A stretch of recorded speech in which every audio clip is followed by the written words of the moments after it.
Од септември во посебните училишта нема да учат, односно да се примаат ученици со лесни попречености. Тие ќе треба да се образуваат во редовните училишта, а во посебните и понатаму ќе се образуваат само учениците со најтешките пречки. Ова е една од опциите во втората верзија на предлог Законот за основно образование, кој предвидува посебните основни училишта да бидат трансформирани во ресурсни центри. Образовната компонента за учениците со комплексни потреби ќе ја задржат, меѓутоа сега ќе имаат и дополнителна дејност.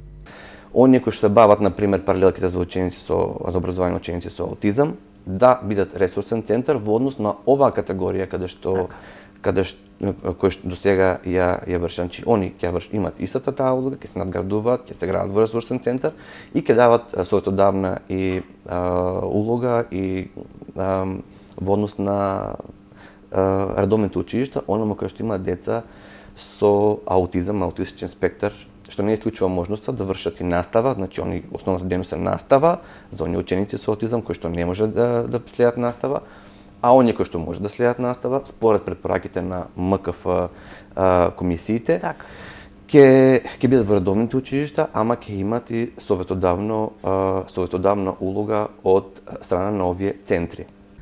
Кадрот од ресурсните центри ќе дава соодветна консултативна, стручна и практична подршка на наставниците и учениците во редовните училишта, каде што се запишани учениците со лесна попреченост. Целта е да се постигне целосна инклузија на учениците со посебни потреби, бидејќи сега во редовните училишта недостига кадар кој треба да работи со учениците со попречености.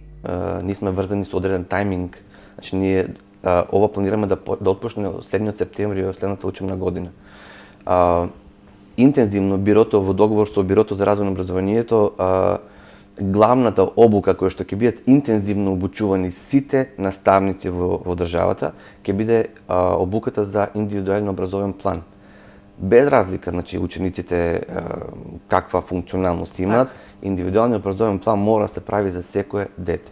Бидејќи имаме и деца со попреченост, имаме деца и со интелектуална со попреченост, имаме деца талентирани, имаме деца со емоционално-психолошки проблеми, имаме деца од социјално загрозени средини.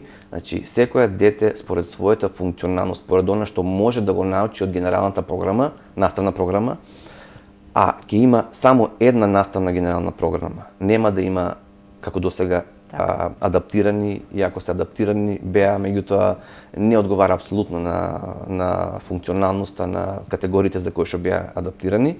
Согласни сме со експертите дека децата со лесна попреченост треба да одат во редовно училиште, со што законот ќе прецизира најмногу по 2 ученика во одделение, за да можат и наставниците да се приспособат.